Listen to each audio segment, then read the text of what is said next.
ربي يسر ولا تؤسر وتمم لنا بالخير وبك نستعين يا فتاه يا عليم يا ربنا زدنا علما وعملا رب اغفر وارحم وانت خير الراحمين اللهم أنت السلام ومنك السلام تباركت يا ذا الجلال والإكرام رب اشرح لي صدري ويسر لي أمري واحلل عقدة من لساني يفقهوا قولي یا ربنا یا ربنا یا ربنا زدنا علما وعملا بسم اللہ الرحمن الرحیم الحمد للہ رب العالمین کہ اللہ پاک نے ہم سب کو پھر سے جڑنے کی توفیق عطا فرمائی اور اپنی محفل میں اپنی مجلس میں اپنی بیٹھک میں اللہ پاک نے اپنے ذکر کے حلقوں میں ہمیں لا بٹھایا. ہزار بار اللہ کا شکر ہے اور بار بار اللہ کا شکر ہے. الحمدللہ رب العالمین. اللہ کا شکر ادا کریں کہ اللہ تبارک تعالیٰ کے حکم سے اللہ پاک نے ہمیں کسی بت اور مورتی کے آگے ہاتھ پھیلانے والا نہیں بنایا. اللہ تعالیٰ نے ہمیں درباروں پہ بیٹھ کے مانگنے والا نہیں بنایا.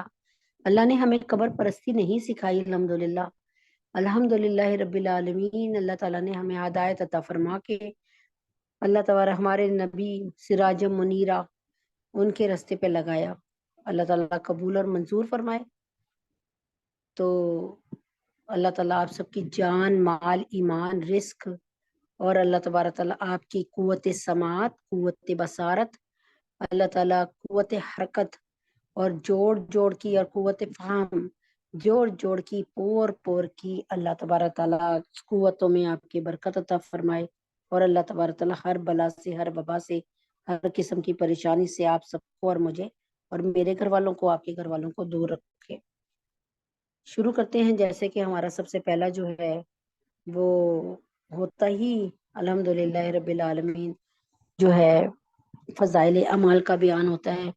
انہیں کو لے کر اللہ تبارک تعالیٰ کے حکم سے آگے چلتے ہیں. فضائل اعمال.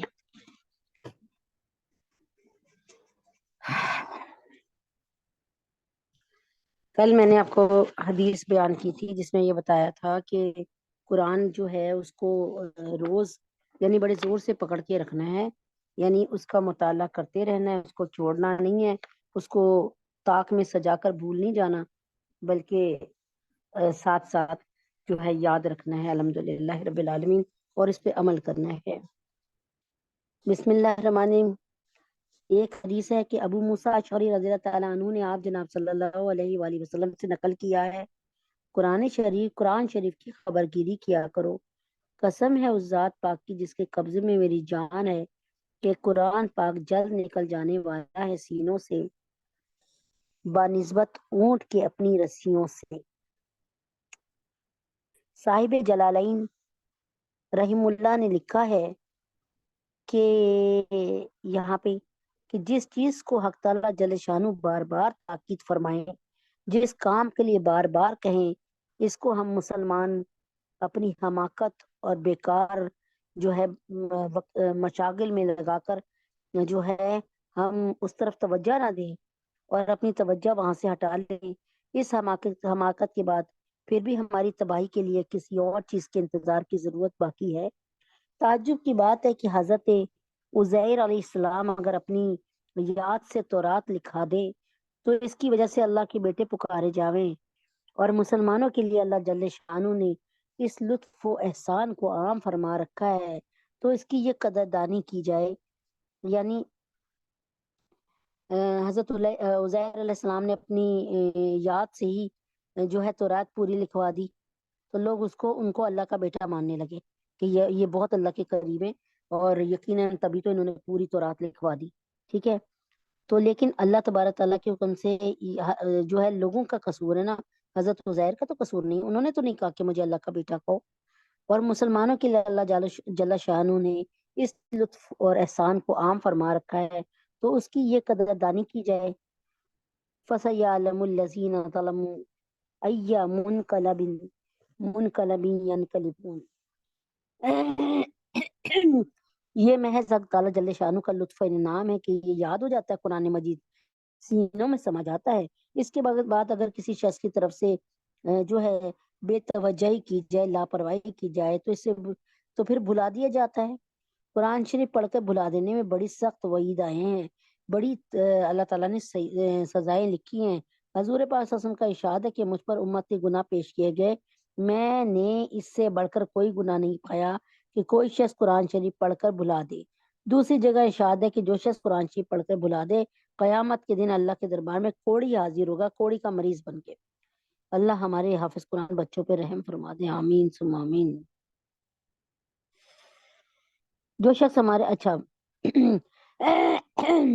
جو شخص اللہ کے ذکر سے منہ پھیرتا ہے، اس کی زندگی تنگ اللہ تعالیٰ کر دیتے ہیں، اور قیامت کے روز اس کو اندھا اٹھائیں گے۔ وہ عرض کرے گا یا اللہ میں تو آنکھوں والا تھا، مجھے اندھا کیوں؟ یعنی دنیا میں قرآن ملا، اس نے یاد کیا اور اس کے بعد بھلا دیا، اس کا عمل بھی چھوڑ دیا، تو اندھا اٹھایا جائے گا۔ تو وہ کہے گا کہ یا اللہ میں تو دنیا میں بینا تھا، مجھے اندھا کیوں کر دیا؟ ارشاد ہوگا اس لیے کہ تیرے پاس ہماری آیتیں آئیں اور تو نے اس کو بھلا دیا، بس آج تو بھی اس طرح بھلا دیا جائے گا، یعنی تیری کوئی مدد، کوئی آنت نہیں کی جائے گی۔ یعنی تو نے میرا قرآن سینے میں لیا اور اس کے بعد اس کی پرواہ نہیں کی کہ تو نے کتنی عظیم اور بابرکت چیز کو اپنے سینے میں لے لیا، کہ تو اس کی حفاظت کرتا، اس کی قدردانی کرتا۔ تو نے تو ناشکری کی اور اس کو بھلا دیا، نہ اس پر عمل کیا اور نہ اس کا ذکر کیا، نہ اس کو پڑھ کر تازہ رکھا اور نہ اس کی طرف توجہ دی۔ تو اللہ تعالیٰ فرماتے ہیں کہ جب تو نے ایسا کیا تو آج ہم نے تجھے اندھا اٹھا دیا۔ تو نے قرآن کو جو ہے لاپرواہی کی، قرآن کی طرف سے توجہ ہٹائی، آج ہم نے تیری طرف سے بھی توجہ ہٹا لی۔ تو نے ہمارے کلام کو ہلکا سمجھا اور اس کی قدردانی نہیں کی، تو آج ہم بھی تیری قدردانی نہیں کریں گے۔ تو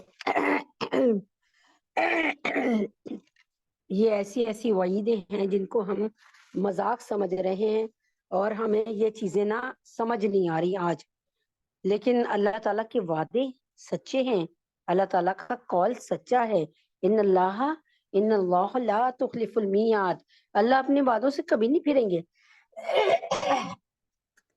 یعنی اللہ تبارک تعالیٰ اپنے وعدوں پہ قائم و دائم رہیں گے، اور اللہ تعالیٰ جو ہمیں بشارتیں دے رہے ہیں وہ بھی اللہ تعالیٰ ہمیں پر پوری کریں گے۔ یہ نہیں کہ اللہ تعالیٰ فرما رہے ہیں کہ تو نماز پڑھ، میں تجھے جنت میں بھیجوں گا، اور ہم واقعی نماز پڑھنا شروع کر دیں، لیکن اللہ تعالیٰ ہمیں نماز پڑھنے کے باوجود، اللہ کا کہنا ماننے کے باوجود جہنم میں بھیج دیں۔ اللہ تبارک تعالیٰ اپنے وعدوں سے نہیں پھرتے۔ اللہ تبارک تعالیٰ بہت مہربان ہے اور رحم کرنے والے۔ ہاں کوشش کرو کمی اور کجی اس میں آ جائے، کوئی بھول چوک ہو جائے یا کوئی کمی آ جائے، جتنا ہمیں پڑھنا چاہیے اتنا نہیں پڑھ پا رہے،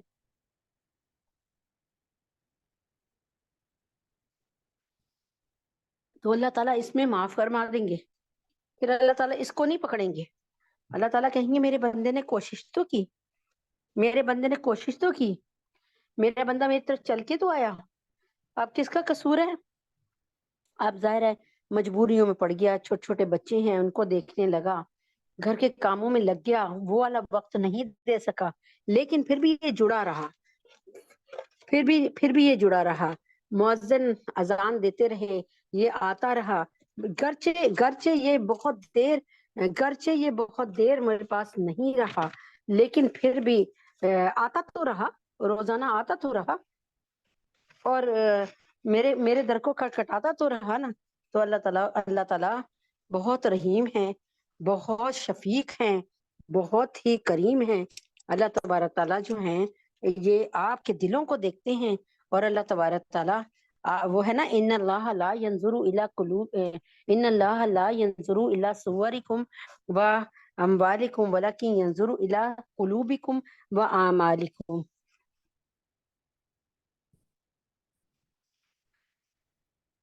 اچھا جی،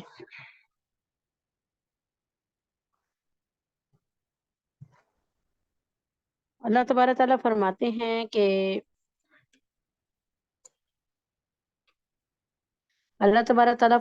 ہیں کہ دیکھو میں میرے اللہ یعنی اللہ تعالیٰ فرماتے ہیں کہ میرے جو ہے ان اللہ لا ینظر، میں نہیں نظر کرتا تمہارے مالوں کی طرف اور تمہارے جو ہے صورتوں کی طرف، نہ میں تمہاری شکل دیکھتا ہوں، نہ میں تمہارے مال دیکھتا ہوں جو مجھے اٹریکٹ کر لیں. جیسے دنیا میں شکل کے پیچھے دیوانے، مال کے پیچھے دیوانے، اللہ تعالیٰ فرما رہے میں یہ دونوں چیزیں نہیں دیکھتا. ولیکن ینظر، لیکن تمہارے دلوں کو دیکھتا ہوں، تمہارے اعمالوں کو دیکھتا ہوں.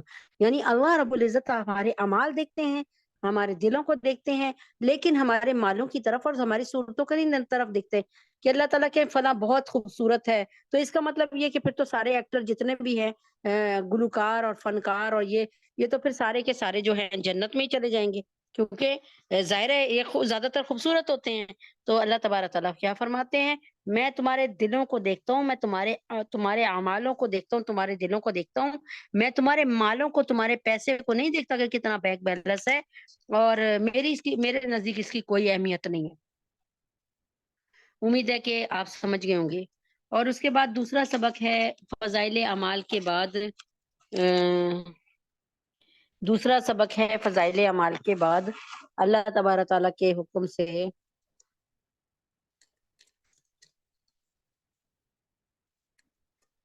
اچھا جی انشاءاللہ تعالی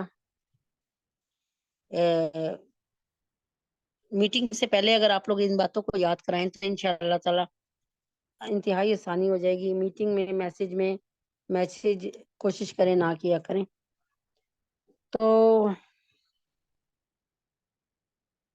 الحمدللہ رب العالمین. آج ہے نماز کے، عورتوں کی نماز. ٹھیک ہے، نماز کے مختلف مسائل.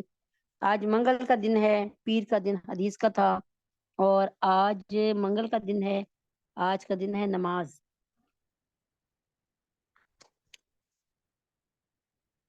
کہ عورتوں کی نماز، ٹھیک ہے نا، مسنون نماز کی سنتیں. ٹھیک ہے، الحمدللہ رب العالمین. اللہ کا لاکھ لاکھ شکر ہے کہ اللہ تبارک تعالیٰ کا لاکھ لاکھ شکر ہے کہ اللہ تبارک تعالیٰ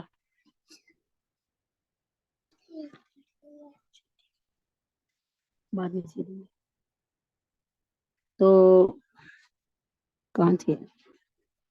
ہاں جی، وہ بچے جو گھر میں ہیں تو بس.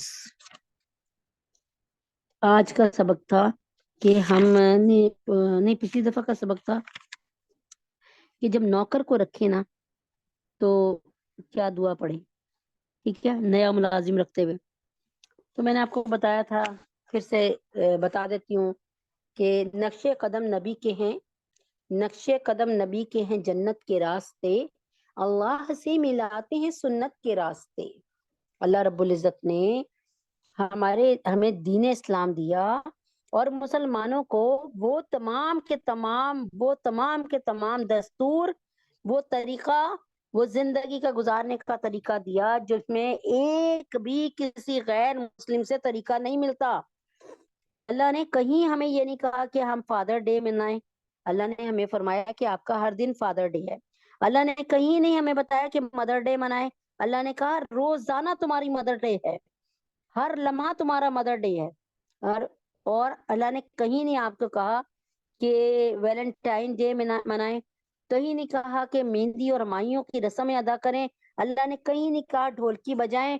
اللہ تعالیٰ نے فرمایا میں بھی تمہیں 2 خوشیاں دیتا ہوں، اور وہ اللہ تعالیٰ نے 2 عیدیں عطا فرمائیں. عید، اللہ تعالیٰ نے نام بھی اس کا عید رکھا. کبھی آپ نے غور کیا کہ عید الاضحیٰ اور عید الفطر کیوں کہا گیا؟ کبھی غور کیا؟ عید کا مطلب ہے لوٹ لوٹ کر آنے والی خوشی، بار بار آنے والی خوشی.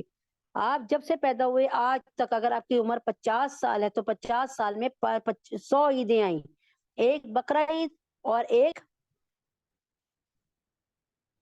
عید الفطر. تو بار بار قیامت کی صبح تک انشاءاللہ مسلمان زندہ رہیں گے اور یہ عیدیں مناتے رہیں گے. اللہ تبارک تعالیٰ نے جب دیکھا کہ غیر مسلم جو ہیں اس طرح اپنی خوشی مناتے، اللہ تعالیٰ نے بھی مسلمانوں کو خوشی منانے کا حکم دیا اور 2 عیدیں دی. اب جو تیسری عید ہم لوگوں نے خود بنائی ہے عید میلاد النبی، اس کا کوئی حکم اللہ سے نہیں ملتا، کوئی حکم نبی پاک صلی اللہ علیہ وسلم سے نہیں ملتا، کوئی حکم صحابہ سے نہیں ملتا. میں آپ کو ایک بات سمجھا رہی ہوں کہ ضروری نہیں ہے کہ ہر بات کی دلیل میرے پاس ہو، اور قرآن سے ہو یا حدیثوں سے۔ میں آپ کو ایک ایسا طریقہ بتا رہی ہوں کہ وہ طریقہ بھی بالکل صحیح ہے، اس طریقے سے بھی آپ اس کو بھی کیلیپر کے طور پہ ناپنے کے طور پہ استعمال کر سکتے ہیں۔ آپ دیکھیں حضرت محمد صلی اللہ علیہ وسلم عام الفیل، یعنی جو ہے واقعہ فیل ہوا تھا نا، جو ہے نا علم تر کیف فعل ربک باصحاب الفیل، اس واقعے کے 55 دن بعد یعنی 2 مہینے بعد پیدا ہوئے تھے اللہ کے نبی، 2 مہینے بعد پیدا ہوئے۔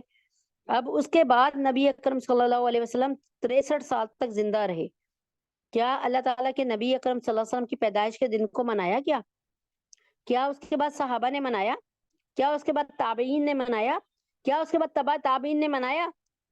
اگر نہیں منایا تو یہ آپ لوگوں نے کون سی خوشی کا طریقہ اختیار کر لیا؟ اسی طریقے سے آپ نے کسی عمل کو دیکھنا ہے کہ یہ جائز ہے، نہ میں قرآن کا کوئی حوالہ دے رہی، نہ میں حدیث کا کوئی حوالہ دے رہی، بلکہ یہ دیکھیں کہ کیا یہ عمل میرے نبی نے کیا، کیا اس کے بعد صحابہ نے کیا، کیا اس کے بعد تابعین نے کیا، کیا اس کے بعد تبع تابعین نے کیا، کیا علماء اسلام نے کیا اس کو، جو اتھینٹک علماء اسلام ہے۔ اگر تو ایسا ہے تو آپ سمجھ لیں یہ عمل صحیح ہے۔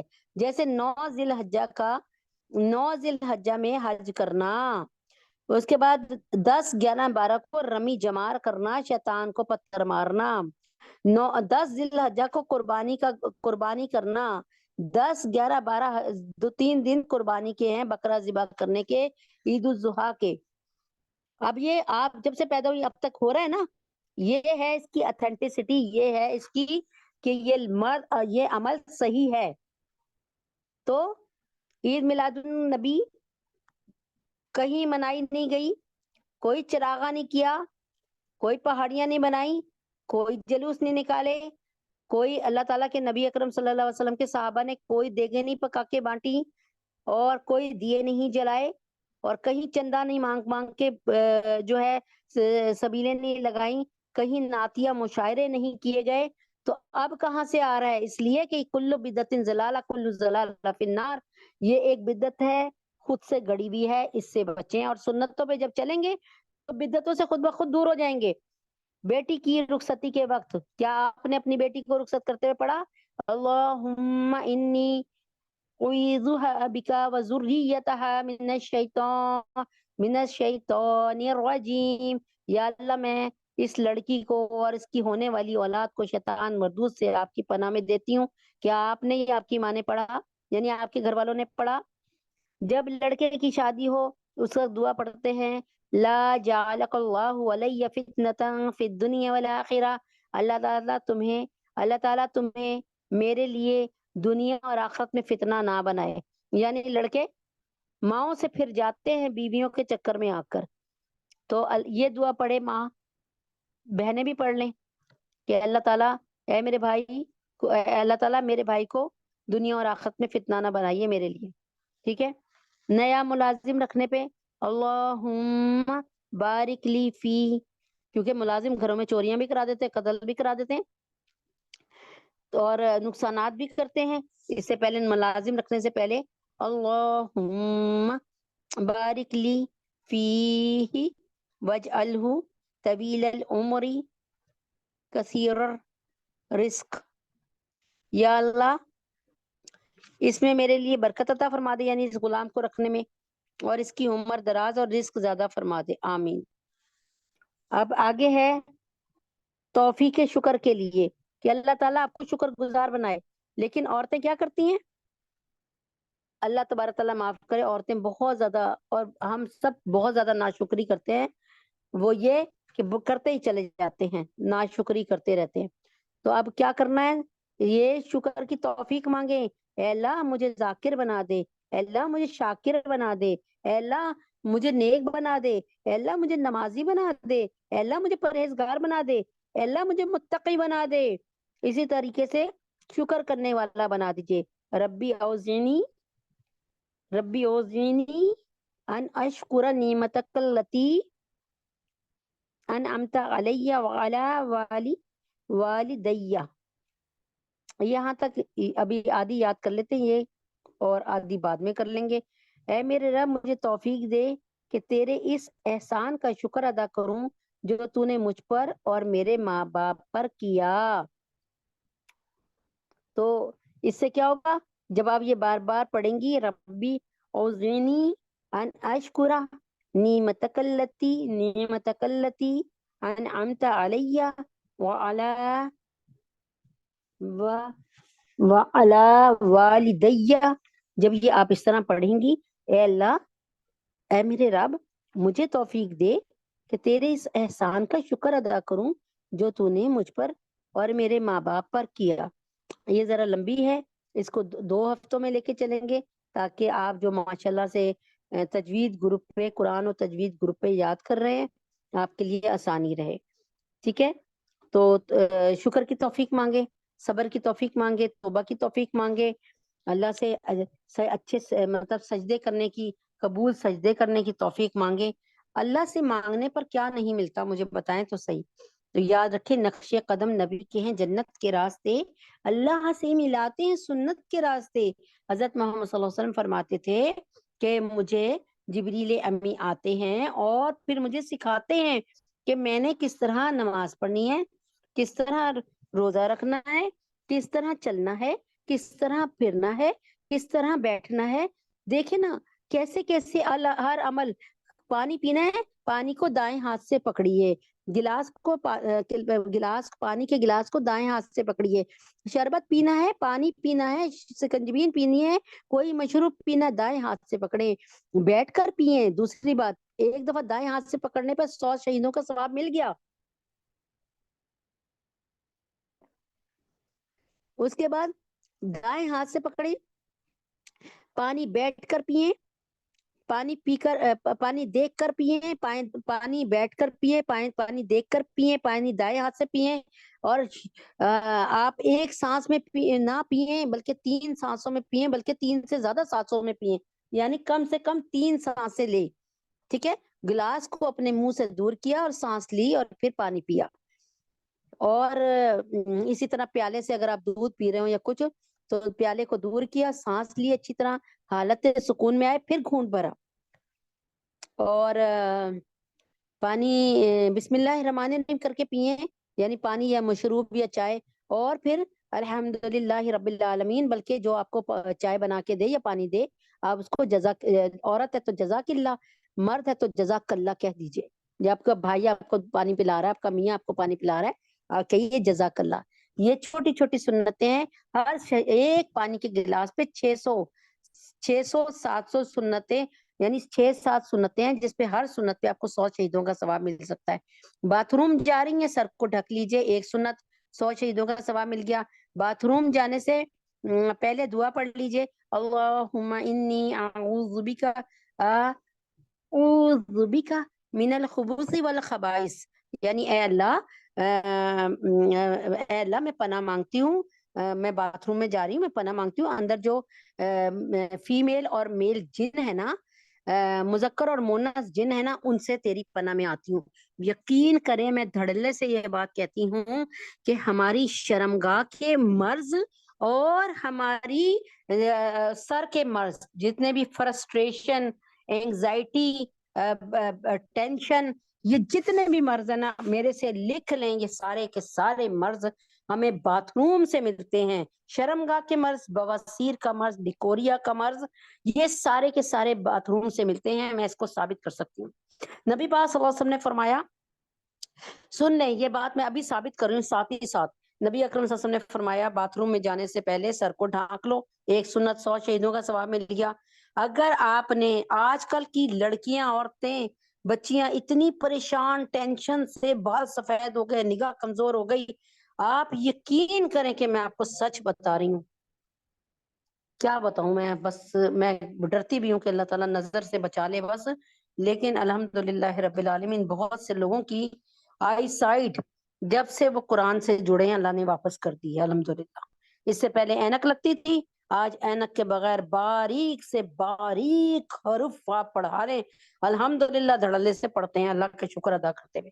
تو میری پیاری بہنوں، جس نے پہلی دفعہ بصارت دے کے ماں کے پیٹ سے بھیجا، وہی آپ کو دوسری دفعہ بھی بصارت دے سکتا ہے۔ یاد رکھیں کہ آپ اگر ٹریفک کا ایک اصول توڑتی ہیں تو 500 روپے کم سے کم فائن ہوتا ہے، کیونکہ آپ موٹر سائیکل سڑک پہ چلا رہی ہیں یا گاڑی، آپ نے اصول کو توڑا۔ اللہ نے بھی آپ کو اصول بتا کر آنکھیں دی تھی، کان دیے تھے، اور اصول بتائے تھے کہ ان کانوں سے جو ہے غیبت نہ سننا، ان کانوں سے گانے نہ سننا، اس زبان سے برا بول نہ بولنا، اس زبان سے کسی کی برائی نہ کرنا، اس زبان سے کسی کو گالی نہ دینا، اس زبان سے بے حیائی کی باتیں نہ کرنا۔ لیکن آج جیسے کہ ہم سگنل توڑ کے نکلتے ہیں تو 500 روپے فائن فوراً ہو جاتا ہے، کم سے کم، مجھے نہیں پتا کتنا فائن ہوتا ہے، اللہ نہ کرے۔ تو اسی طرح ہم اللہ کے سگنل پر سگنل توڑتے ہیں، اس کے بعد آپ لوگ یہ اللہ سے دعا کر وہ اللہ سے امید کرتے ہیں کہ اللہ تعالیٰ ہمارے سارے کام بالکل صحیح کر دے گا، ہمیں خوشیاں ہی خوشیاں دے گا، ہمیں کوئی غم نہیں دے گا۔ اللہ کی قسم، اللہ تعالیٰ قرآن میں لکھتے ہیں جب تم پر کوئی مصیبت آتی ہے، مما کسبت، یہ تمہارے اپنے ہاتھوں نے کمائی بھی ہے، ہم نہیں سمجھتے۔ آج اگر ہم سنتوں پہ عمل کر کے دیکھ لیں، کر کے دیکھ لیں، میں نے بتایا اب باتھ روم میں جانے سے پہلے آپ نے سر کو ڈھانک لیا، باتھ روم کی دعا پڑھ لی، اللہم انی اعوذ بک من الخبث والخبائث، اور اس کے بعد آپ نے الٹا پیر باتھ روم میں رکھا، اس لیے کہ آپ خیر سے شر میں جا رہے ہیں، برائی کی طرف جا رہے ہیں۔ باتھ روم میں بیٹھ کے آپ کھانا پینا تو نہیں کھا سکتے نا، ریلیکس تو نہیں ہو سکتے نا اس طرح جیسے بندہ بیڈ پہ لیٹتا ہے، تو آپ خیر سے شر میں جا رہے ہیں، اس لیے دعا پڑھ لیجئے، اے اللہ اندر جو جن اور بھوت ہے نا، میل اور فیمیل، اس سے بچا لے۔ اس کے بعد کیا کریں، جو گندگی کس کموڈ میں یا فلش میں ہے اس کو بہا دیجئے، کیونکہ جو اس پر اس طرح بہائے بغیر بیٹھ جائے گا، جو مرض اس کو گندگی والے جو جس نے گندگی کیا ہے، جو مرض اس کو تھے وہ سب کے سب اس کو لگ جائیں گے جو اب جا کر بیٹھے گا۔ اللہ کے نبی نے فرمایا اس کو پانی سے بہا دو، گندگی کو دور کر دو، پھر بیٹھو۔ اب دیکھیں نا، میں نے آپ کو بتایا نا، شرمگاہ کے سارے مرض اور سر کے تمام مرض، یعنی 90% مرض آپ کو ہمیں باتھ روم سے ملتے ہیں۔ اس کے بعد کیا کریں، اس کے بعد گندگی کو اپنی بھی بہا دیں، اور الٹے ہاتھ سے، سیدھے نہیں الٹے ہاتھ سے طہارت کریں، اور یہ 3 انگلیاں مطلب بتائی ہیں طہارت کے لیے، مطلب یہ الٹے ہاتھ کی کون کون سی ہیں، یہ کوشش کریں کہ یہ بیچ کی جو 2 انگلیاں ہوتی ہیں اس سے طہارت کر لیں اچھی طرح، یعنی کم سے کم انگلیوں کو لگائیں۔ اس کے بعد طہارت کرنے کے بعد اچھی طریقے سے اپنے ہاتھ دھو لیں اور وہ اپنی گندگی کو بہا لیں۔ اور اللہ کے نبی نے فرمایا کہ دیکھیں کتنی بڑی بات کہ آپ جو ہے فلش کے اور کموڈ کے قریب ہونے کے بعد اپنی شلوار کو نیچے کریں، اس لیے کہ اللہ کے نبی نے بتایا شیطان جو ہے آپ کے پخانے والی جگہ سے کھیلتا ہے، پھر کیا ہوتا ہے، بے حیا بناتا ہے۔ تو یہ باتیں اللہ کے نبی بتا کے جا رہے ہیں، بہت سے لوگوں کو نہیں پتا ہوتی، وہ کہتی ہیں ہم تو پہلی دفعہ سن رہے ہیں۔ تو بھائی اب قصور اس میں کس کا ہے، ہمارا یا آپ کا؟ کیا آپ لوگ جوائن ہی نہیں کرتے؟ اب سن لیا، اب اس پر عمل کر لینا، تو انشاءاللہ تعالی میرے خیال میں کافی حد تک ہو گیا۔ ایک بات یاد رکھیں کہ صحابہ اس قدر سنتوں پر عمل کرتے تھے، ایک قلعہ فتح نہیں ہو رہا تھا، غالباً رومیوں سے جنگ تھی اور قلعہ فتح نہیں ہو رہا تھا، آپ جناب صلی اللہ علیہ وسلم کا جو ہے وہ وصال ہو چکا تھا، آپ نہیں تھے دنیا میں۔ تو صحابہ نے سوچا ہم کیا چیز کم کر رہے ہیں، کس چیز میں کمی اور کوتاہی کر رہے ہیں، انہوں نے سوچا، بہت دیر تک سوچا، انہوں نے کہا ہم اپنی مسواک میں کوتاہی کر رہے ہیں۔ صبح اٹھے سارے صحابہ اور سب نے درختوں سے ٹہنے توڑے، اپنی اپنی مسواکیں کاٹ کے بنانا شروع کر دی اور اس کو چبانا شروع کر دیا۔ رومی فوج کے وہ سپاہی جو اوپر فصیل سے قلعہ سے ان کو دیکھ رہے تھے، انہوں نے جا کے نیچے کہہ دیا آج مسلمانوں سے کوئی نہیں بچ سکتا، مسلمان لکڑیاں چبا کر آ رہے ہیں، اور اسی دن قلعہ فتح ہوا الحمدللہ۔ تو سنت کی برکتوں سے گھر بس جاتے ہیں، سنتوں کی برکتوں سے انسان بیماری سے بچ جاتا ہے۔ آخری بات سنتوں کے متعلق، میڈیکل سائنس کیا کہتی ہے؟ ہمارے نبی پاک صلی اللہ علیہ وسلم 1400 سال پہلے کہتے ہیں سونے سے پہلے بستر کی چادر کو اچھی طرح جھاڑ لو، چاہے کپڑے سے جھاڑ لو، چاہے اٹھا کر جھاڑ لو۔ آج کی ماڈرن سائنس، میڈیکل سائنس کہتی ہے جب ہم سوتے ہیں یا لیٹتے ہیں تو ہمارے جسم سے ڈیڈ سیل گرتے ہیں، مردہ سیل. جب ہم دوبارہ لیٹتے ہیں نا، جیسے آپ سوئیں 12 بجے رات کو، اس کے بعد اٹھی آپ 5 بجے، اٹھ کے نماز پڑھی آپ نے، اور پھر 5:30-6 بجے دوبارہ سونے لگی. آپ اپنے بستر کو جھاڑ لیں، کیونکہ رات بھر جو ڈیڈ سیل، مردہ سیل گرے ہیں، وہ ہمارے زندہ سیلوں کو بیمار کر دیں گے. یہ میڈیکل سائنس کہہ رہی ہے، یہ میرے نبی نے نہیں فرمایا. تو میں آپ کو کیا بتا رہی ہوں، ہم نے اس لیے یقین کرنا ہے، ہم نے اس لیے عمل کرنا ہے کہ ہمارے نبی نے بتایا بس، اور کرا ہے، کیا ہے، ہم نے ان کی نقل کرنی ہے بس. That's all. فائدہ نقصان، ظاہر ہے فائدہ تو یہی ہے نا کہ اللہ کے نبی اکرم صلی اللہ علیہ وسلم فرماتے ہیں جس نے میری سنتوں میں عمل کیا، مایا فی الجنہ، وہ میرے ساتھ جنت میں ہوگا. اور کیا فائدہ چاہیے اس سے بڑھ کر. اعوذ باللہ من الشیطان الرجیم، بسم اللہ الرحمن الرحیم. تو میری بہنوں کوشش کیا کریں کہ ایک کتاب ہے سنت حبیب، بڑی زبردست، بہت زبردست. شمائل کبریٰ لے لیں،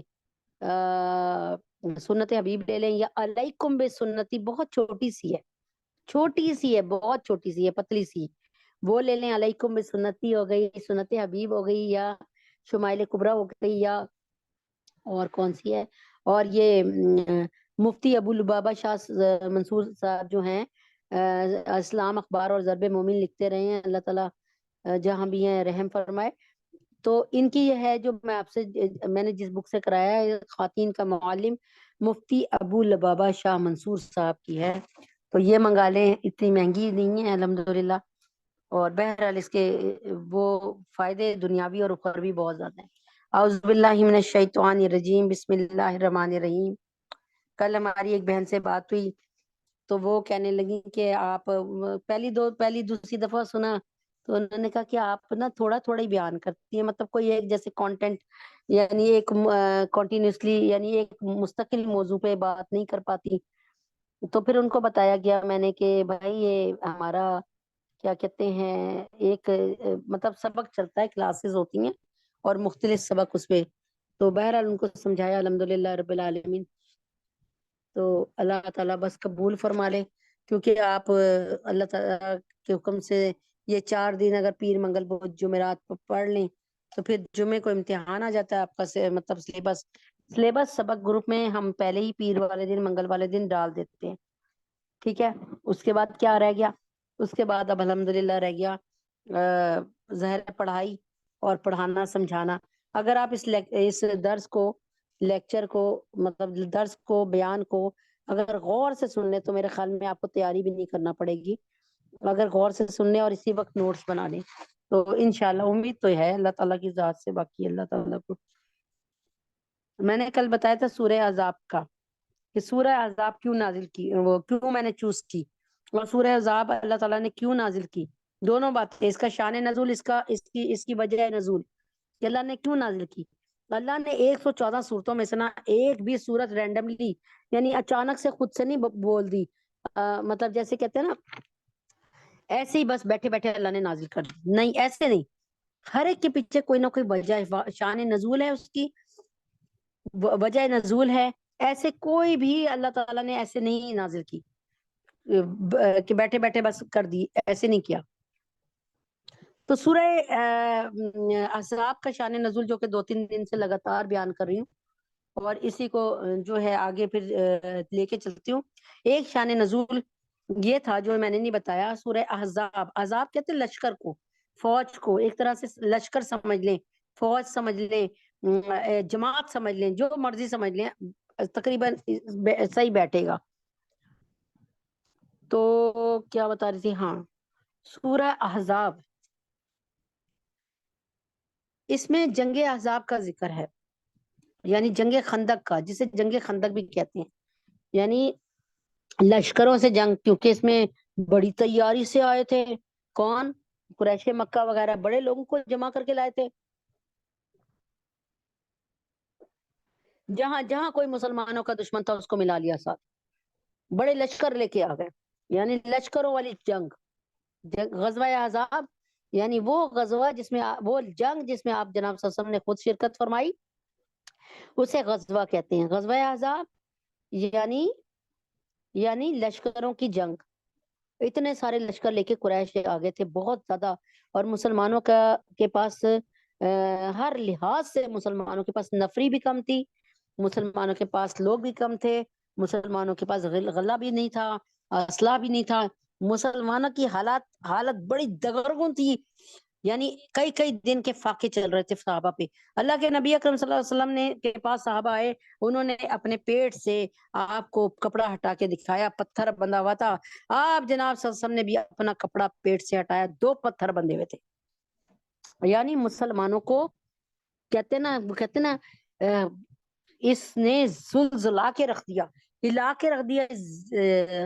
جنگ خندق نے، جنگ احزاب نے، غزوہ خندق نے، غزوہ احزاب نے اس کو ہلا کے رکھ دیا مسلمانوں کو، حتیٰ کہ مسلمان جا کر نبی پاک صلی اللہ علیہ وسلم سے صحابہ پوچھنے لگے متی نصر اللہ یا رسول اللہ، اے اللہ کے رسول کب آئے گی مدد جس کا وعدہ ہوا ہے؟ ہمیں پتہ ہے آئے گی، آپ نے کہا ہے آئے گی، خدا کی قسم آئے گی، لیکن کب آئے گی؟ تاکہ ہم ذرا سا تھوڑا سا حوصلہ پکڑ لیں۔ اللہ تبارک تعالیٰ نے فرمایا، اللہ نے فرمایا، اللہ تبارک تعالیٰ نے 25 دن مسلمانوں نے اسی کیفیت میں گزارے، سامنے قریش مکہ اور ان کے ساتھ اتنے سارے لشکر، بیچ میں خندق جسے آپ جناب صلی اللہ علیہ وسلم نے 3000 صحابہ کے ساتھ 6 دن میں 5 گز گہری خندق کھودی تھی، پتہ نہیں کتنے یہ تھی، پتہ نہیں کتنے 5 یا پتہ نہیں 6، پتہ نہیں کتنے میل لمبی خندق تھی، پورے مدینہ کے ارد گرد خندق کھدی بھی تھی، سوائے مدینے کے جنگلات کے باقی خندق کھدی ہوئی ہے کہ کہیں سے بھی جو ہے کہیں سے بھی جو ہے وہ کفار حملہ کرے تو کہیں سے بھی کفار حملہ کریں تو مسلمانوں کا مقابلہ کر سکیں، لیکن مسلمانوں کے پاس کھانے کے لیے نہیں اور سخت سردیاں پہننے کے لیے کپڑے نہیں تھے، یعنی اللہ اکبر کبیرہ۔ حضرت حذیفہ رضی الیمان کا بھی واقعہ بتاتی ہوں انشاءاللہ تعالی، لیکن میں ساتھ ساتھ یہ بھی بتا رہی ہوں کہ مسلمانوں کو بھوک اور پیاس کا سامنا، اسلحے کی کمی کا سامنا، افرادی قوت کم ہونے کا سامنے اتنا سارا لشکر اور پیچھے یعنی لشکر کے اندر اتنے سارے منافقین شامل، 2 باتیں ہو گئی، 3 باتیں ہو گئی، کھانے پینے کو کچھ نہیں اور اسلحہ بھی نہیں، افرادی قوت بھی کم، سامنے اتنا بڑا لشکر، 4 باتیں ہو گئی۔ 5ویں بات، مسلمانوں کے لشکر میں بہت سارے منافق بھی شامل ہیں، 5 ہو گئی۔ اور 6ٹھی بات کہ مدینہ کے اندر یہودی جن کے ساتھ نبی پاک صلی اللہ علیہ وسلم کا ایگریمنٹ تھا کہ آپ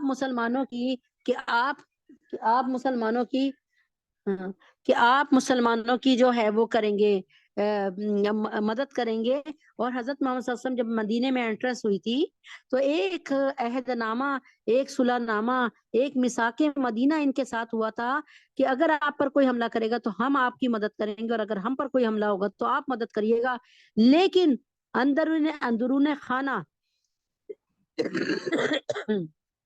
یہودیوں نے اس اندرون خانہ یہودیوں نے اس ایگریمنٹ کو توڑ دیا، مخالفت کی، اور نبی پاک صلی اللہ علیہ وسلم کے دشمنوں کے ساتھ مل گئے، اور نبی پاک صلی اللہ علیہ وسلم اپنے جو ساری مسلمان عورتوں اور بچوں کو اور بوڑھوں کو بنو قریظہ کے پڑوس میں آ کر ٹھہرا گئے تھے جانے سے پہلے کہ چلو یہ بنو قریظہ خیال کریں گے، چلو لڑنے نہیں جا رہے تو خیال تو کریں گے کہ ایگریمنٹ ہوا ہے۔ انہوں نے بھی نبی پاک صلی اللہ علیہ وسلم کا معاہدہ جو آپ نے عہد نامہ کیا تھا وہ بھی نعوذ باللہ توڑ دیا، اور نبی پاک صلی اللہ علیہ وسلم کو ہر طرف سے قبیلہ غطفان نے،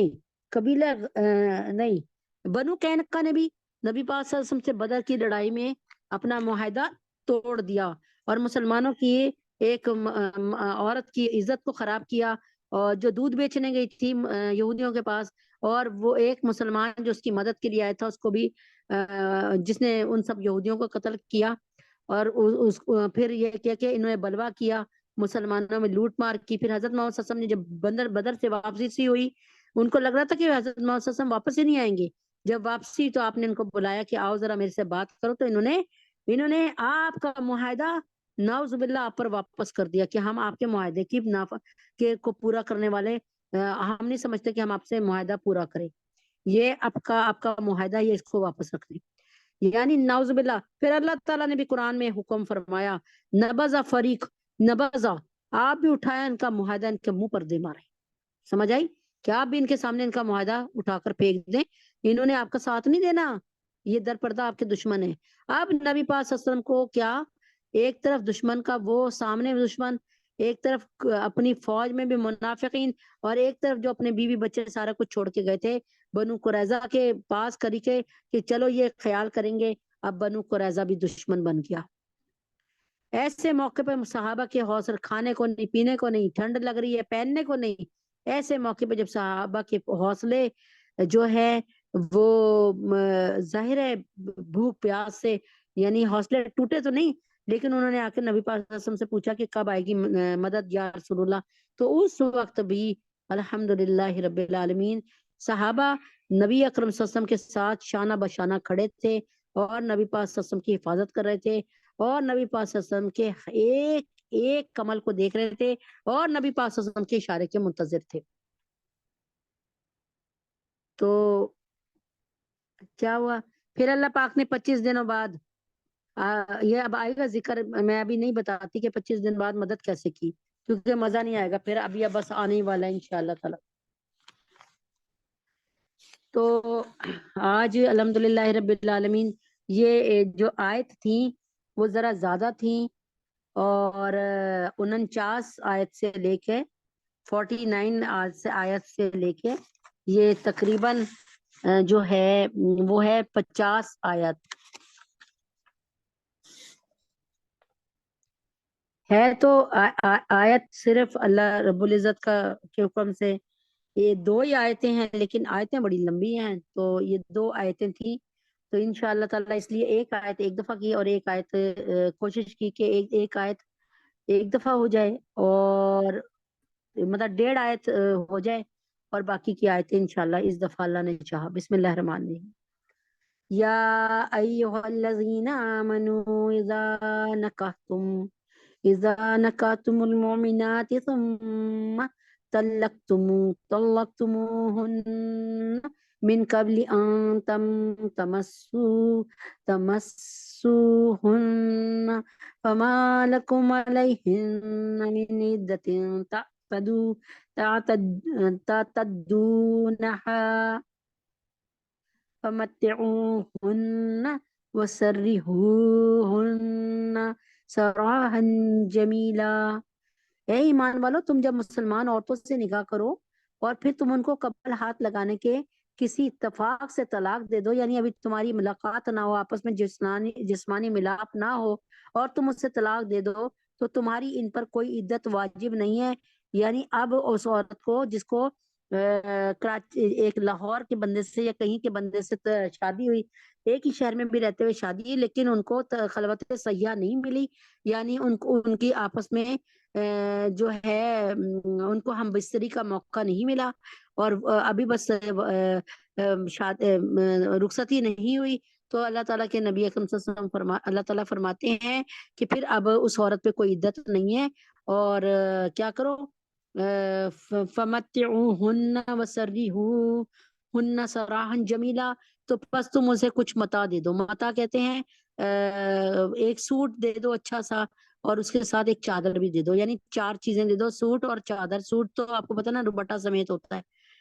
اور وسرحوہن، اور انہیں رخصت کر دو، سراحا جمیلا، یعنی اچھائی کے ساتھ، پیار کے ساتھ ان کو رخصت کر دو. گالیاں گولیاں دے کے، تانے تشنے دے کے نہیں، بس آرام سے، پیار سے، محبت سے. یا ایھا النبی انا احللنا لک ازواجک اللاتی آتیت اجورہن وما ملکت یمینک مما افاء اللہ علیک. یہاں پہ اللہ تعالیٰ فرماتے ہیں کہ اے نبی، ہم نے آپ کے لیے، کیونکہ یہاں پر اللہ کے نبی پر اعتراض ہوا تھا نا کہ آپ نے اپنے لیپ پالک بیٹے کی شادی، بیٹے کی چھوڑی ہوئی طلاق یافتہ بیوی سے شادی کر لی. تو یہاں اللہ تعالیٰ نے کھلا ان آیتوں سے بتا دیا، 2 آیتوں سے بتا کے اللہ تعالیٰ نے ان کے منہ بند کر دیے، تمام کے تمام کفار مکہ کے، اور تمام کے تمام نبی اکرم صلی اللہ علیہ وسلم پہ یہ انگلی اٹھانے والوں کے کہ دو باتیں، ایک تو کہا ما کان محمد ابا احد من رجالکم، محمد صلی اللہ علیہ وسلم تمہارے مردوں میں کسی کے باپ ہی نہیں ہے، یعنی محمد صلی اللہ علیہ وسلم کا کوئی بیٹا تمہارے اندر نہیں موجود. جب نہیں ہے کوئی بیٹا، محمد صلی اللہ علیہ وسلم کسی مرد کے باپ ہی نہیں ہے، تو پھر مجھے بتاؤ کہ محمد صلی اللہ علیہ وسلم کی بہو کہاں سے آ گئی؟ کیسے اللہ تعالیٰ نے دو لفظوں میں کیسی خوبصورت بات سمجھائی. کہتے نا ایسا زبردست تھپڑ کے برداشت ہی نہ ہو. اور دوسری بات اللہ تعالیٰ نے پھر نبی پاک صلی اللہ علیہ وسلم نے کیا سوچا کہ لوگ کیا کہیں گے، یہاں تو غلام کو سمجھتے ہی کچھ نہیں، یہاں تو امیری غریبی بہت ہے، یہاں تو سرداری بہت ہے اور غلامی کو کچھ سمجھتے نہیں. تو اللہ کے نبی اکرم صلی اللہ علیہ وسلم نے سوچا کہ میری پیاری پھوپھی جان کی پیاری بیٹی کو طلاق ہو تو وہ تو بیچاری صدمے سے ختم ہو جائے گی. تو اللہ کے نبی نے سوچا کہ شادی میں نے کروائی تھی تو کیوں نہ میں اپنی ہی پھوپھی جات بہن سے شادی کر لوں. تو یہ بات جب حضرت محمد صلی اللہ علیہ وسلم نے سوچی تو ساتھ ہی نبی پاک صلی اللہ علیہ وسلم نے اس کو دل میں چھپا لیا. کوئی اللہ تعالیٰ نے فرمایا کہ تم کیوں گھبراتے ہو، ٹھیک ہے کہ اور پھر اللہ تعالیٰ نے ایک ایسی، اللہ تعالیٰ نے اپنے نبی کو کتنی زیادہ اجازت عطا فرمائی کہ عام مرد صرف 4 شادیاں کر سکتا ہے، میرا نبی کتنی شادیاں کر سکتا ہے. سن لیں اے نبی، ہم نے آپ کے لیے آپ کی یہ بیویاں جن کو آپ ان کے مہر دے چکے ہیں، یعنی یہ 10 بیویاں جو ہیں نا جن کے آپ مہر دے چکے ہیں، حلال کی ہیں، یہ ساری کے ساری حلال ہیں. اور عام انسان کے لیے، آپ کی امت کے لیے صرف 4 عورتیں، آپ کے لیے پوری کے پوری 10 کے 11 ساری حلال ہے. وما ملکت یمینک کا، اور وہ عورتیں بھی آپ کے لیے حلال ہیں، آپ کو ان کو وہ بھی آپ کے لیے جائز ہیں. مما افاء اللہ علیک، جو اللہ تعالیٰ نے غنیمت میں آپ کو جو عورتیں غنیمت میں ملی نا وہ بھی آپ کو آپ کے لیے حلال ہیں. وہ بھی یعنی ایک ایٹ اے ٹائم نبی پاک صلی اللہ علیہ وسلم کتنی مرضی بیویاں رکھ سکتے ہیں. یہ صرف نبی پاک صلی اللہ علیہ وسلم کو سرٹیفکیٹ ملا، یہ عام انسان کے لیے نہیں ہے. یہ اللہ تعالیٰ ان کو ان کا رتبہ بتا رہے ہیں کہ تم اے لوگوں، تم نبی پاک صلی اللہ علیہ وسلم پہ اعتراض کرتے ہو جبکہ میں نے نبی اکرم صلی اللہ علیہ وسلم کو اتنی زیادہ شادیوں کی اجازت دے دی، اور یہاں تک کہ جو کہ مال غنیمت میں عورت آئے وہ بھی نبی اکرم صلی اللہ علیہ وسلم رکھ سکتے ہیں اپنے پاس، اور اللہ تبارک تعالیٰ کے حکم سے. اور وہ بھی اور اس کے ساتھ اللہ تعالیٰ کے حکم سے اللہ تعالیٰ فرما رہے ہیں کہ وہ بناتی امی کا، وہ بناتی اماتی کا، اور آپ کے چچا کی بیٹیاں وہ بھی آپ کے لیے حلال ہیں. وہ بناتی اماتی کا، اور آپ کی پھوپھیوں کی آپ کے چچا کی بیٹیاں اور بیٹے وہ بیٹیاں. وہ بناتی اماتی کا، وہ بناتی خالی کا، اور آپ کے چچا کی بیٹیاں، آپ کی پھوپھوں کی بیٹیاں، آپ کے ماموں کی بیٹیاں. وہ بناتی خالاتی کا، اور آپ کی خالاؤں کی بیٹیاں. یہ سب کے سب آپ کے لیے حلال ہے، آپ ان میں سے جس سے چاہیں شادی جب چاہیں کرنا چاہیں کر لیں. خالاتی کلتی ہاجرنا ہاجرنا ماک، یعنی اللہ تعالیٰ فرماتے ہیں کہ جنہوں نے آپ کے ساتھ ہجرت کی ہو، یعنی آپ کی چچا مامو زاد، پھوپھی زاد، خالہ زاد بیٹیاں، یعنی جو ہیں وہ یعنی وہ جو آپ کی کزنیں ہیں، اگر انہوں نے آپ کے ساتھ ہجرت کی، یعنی دارالکفر کو چھوڑ کے، دارالکفر یعنی مکہ کو چھوڑ کر وہ آپ کے پاس مدینہ آ گئی، تو اب وہ آپ کے لیے حلال ہے. ہاں، جس کو آرڈر مل گیا، پورے مکہ کے لوگوں کو آرڈر مل گیا تھا نا مسلمانوں کے کہ ہجرت کر جاؤ، لیکن اب جس نے ہجرت نہیں کی، اللہ تعالیٰ کو اس کے یعنی وہ ایمان پر مرا یہ نہیں ہو سکتا، یعنی حکم کو اللہ کے ٹالا. اس وقت ہجرت کا حکم سب سے فرض تھا، یعنی ہجرت کرنی تھی، لیکن جنہوں نے نہیں کی پھر اللہ تعالیٰ نے ان سے اپنا کوئی ربط نہیں رکھا. فرمایا کہ ومرأتن مومنتن ومرأتن، اور عورت مومنتن جو کہ مومن عورت ہو، اور مسلمان عورت یعنی مومن عورت، ان وحبت نفسها للنبی ان اراد النبی ان یستنکحها.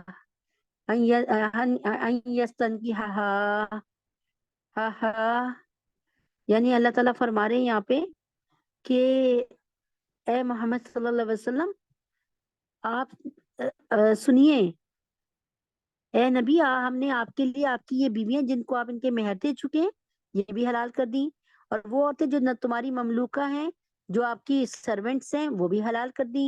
تیسری جو اللہ تعالیٰ نے غنیمت میں آپ کو دلوائی وہ بھی حلال کر دی. تین باتیں یہ ہو گئی. اور یہ بھی کہہ دیا کہ عام بندے کو میں نے 4 کی اجازت دی ہے اور آپ نے حضرت محمد صلی اللہ علیہ وسلم کی کتنی بیویاں؟ 11 تھی. تو کیونکہ اللہ تعالیٰ کو پتا تھا کہ نبی پاک صلی اللہ علیہ وسلم انصاف کے ساتھ، رواداری کے ساتھ اور مساوات کے ساتھ لے کے چلیں گے، اس لیے اللہ تعالیٰ نے ان کو ایسی اجازت دی کہ وہ میرا نبی ہے اور وہ اعلیٰ صفات کا مالک ہے. اور آپ کے چچا کی بیٹیاں اور آپ کی پھوپھو کی بیٹیاں، آپ کے ماموں کی بیٹیاں، آپ کی خالاؤں کی بیٹیاں بھی جنہوں نے آپ کے ساتھ ہجرت کی. یہ نہیں کہ ہم مسلمانوں نے ہجرت کی اور وہ سوچنے لگی کہ نہیں بھائی ہم تو اپنا آبائی شہر نہیں چھوڑ کے جا رہے، ہم تو اپنی کھیتی باڑیاں نہیں چھوڑ کے جا رہے. تو اللہ تعالیٰ نے ان کو نہیں پسند فرمایا. آگے اللہ تعالیٰ فرماتے ہیں کہ اور اس مسلمان کی عورت کو بھی جو بلا عوض اپنے کو پیغمبر کو دے دے، یعنی جو ہبہ کر دے اپنے آپ کو اور نبی پاک صلی اللہ علیہ وسلم کے پاس آ جائے اور کہے کہ میں تو آپ سے شادی کرنا چاہتی ہوں، یعنی میں آپ کی ہوئی، ٹھیک ہے. تو اللہ تعالیٰ فرماتے ہیں ایسی عورت بھی آپ کے لیے حلال ہے. ان اراد النبی ان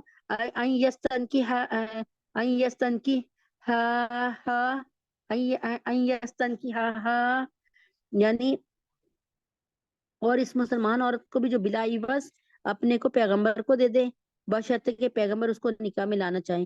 یعنی نبی اکرم صلی اللہ علیہ وسلم کا اگر رجوع ہو جائے، آپ کا ارادہ ہو جائے تو آپ کو اجازت ہے بھائی آپ ایسی عورت، یعنی آپ، لیکن اگر آپ پسند کریں تو یہ بھی آپ کے لیے اجازت ہے، یہ بھی آپ کے لیے اجازت ہے، یہ بھی آپ کے لیے اجازت ہے.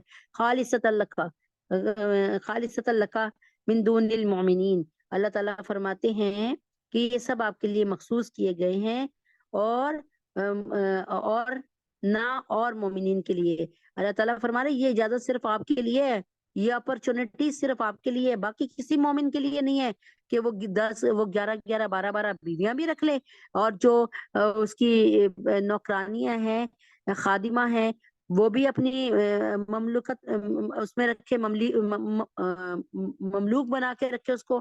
اور تیسری وہ جو خود سے اپنے آپ کو ہبہ کر دے، بھیج دے.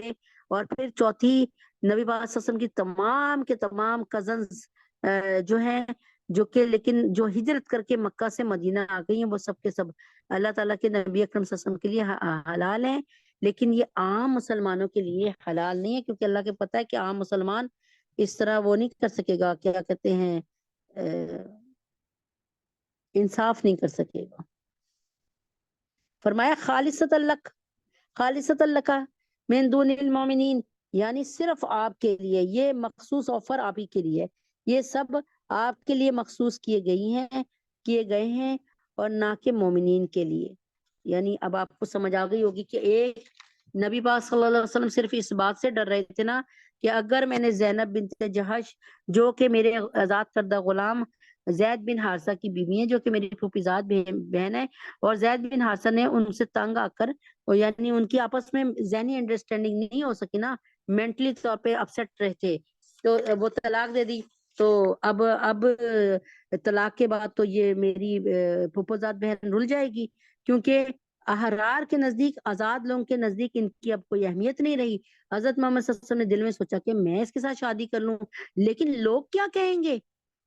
اللہ تعالیٰ نے فرمایا کہ لوگ کیا کہیں گے کہ منہ بولے بیٹے کی بیوی سے شادی کر لی، چھوڑی بیوی سے. تو اللہ تعالیٰ نے نبی پاک صلی اللہ علیہ وسلم کے اندر سینے کی بات کو دیکھ لیا اور آپ نے فرمایا یہ اب ہمارا حکم ہے، اور ساتھ میں کہہ دیا کہ کسی بھی نبی کی یہ شان نہیں ہے.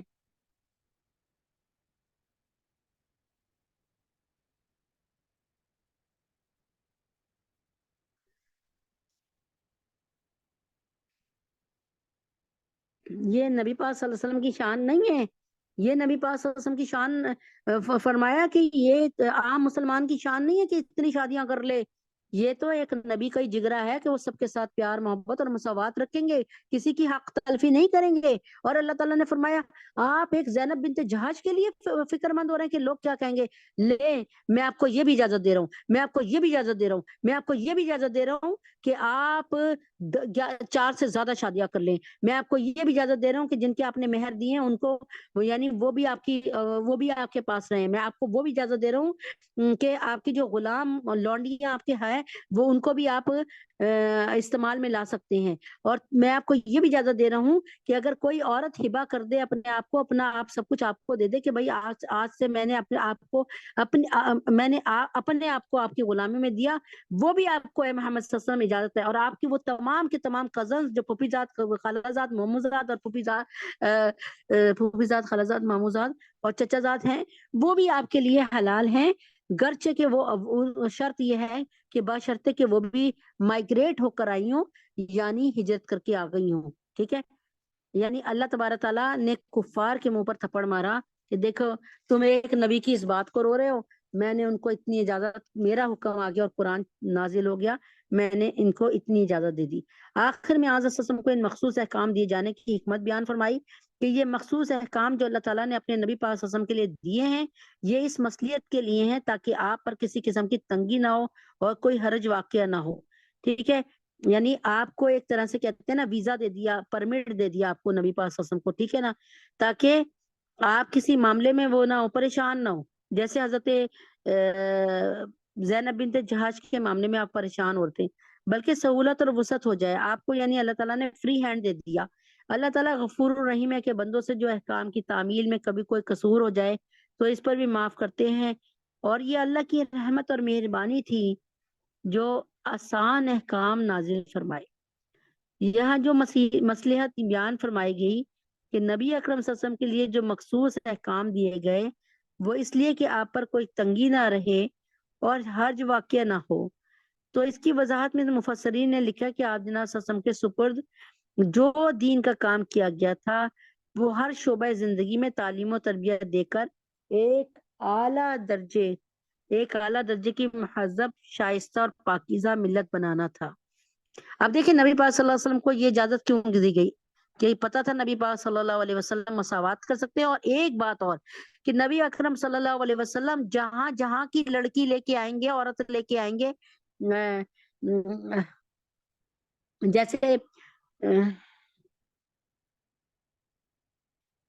جیسے غالباً حضرت صفیہ جو تھی وہ یہودیوں میں سے تھیں، تو نبی پاک صلی اللہ علیہ وسلم قبیلوں میں نبی پاک صلی اللہ علیہ وسلم کے لیے انٹری آسان ہو جائے گی. یعنی جیسے ایک مرد کسی عورت سے شادی کرتا ہے تو وہ عورت کے گھر میں آسانی سے آ جا سکتا ہے نا، کہ گھر کا داماد بن گیا. ٹھیک ہے، تو نبی پاک صلی اللہ علیہ وسلم کھل کر اسلام کو رائج کر سکیں گے اور کھل کر نبی پاک صلی اللہ علیہ وسلم اسلام کی تعلیمات کو عام کر سکیں گے، اور ایک ریاست مدینہ ترتیب پائے گی صحیح طرح سے. تو اس میں یہ حکمت تھی. تو جو لوگ کہتے ہیں نا کہ نبی پاک صلی اللہ علیہ وسلم نے اتنی شادیاں کیوں کی اور غلط اس کے لیے بکواس کرتے ہیں، تو نبی اکرم صلی اللہ علیہ وسلم نے تو سب سے پہلی شادی جب کی جب وہ 25 سال کے تھے اور 40 سال کی ایک بیوہ، 2 دفعہ کی بیوہ عورت سے شادی کی. نبی پاک صلی اللہ علیہ وسلم چاہتے تو آپ کو پورے عرب میں سے حسین ترین لڑکی آپ کے نصیب میں اللہ کر دیتا، لیکن اللہ تبارک تعالیٰ نے نبی اکرم صلی اللہ علیہ وسلم کو رول ماڈل بنانا تھا ہمارے لیے. ٹھیک ہے، تو حضور پاک صلی اللہ علیہ وسلم کے ہر شعبہ زندگی میں تعلیم اور تربیت دے کر ایک اعلیٰ درجے کی مہذب، شائستہ اور پاکیزہ ملت بنانی تھی نا اللہ نے. اس غرض کے لیے مردوں کو تعلیم اور تربیت دینا کافی نہ تھا، بلکہ عورتوں کی تعلیم و تربیت بھی اتنی ضروری تھی.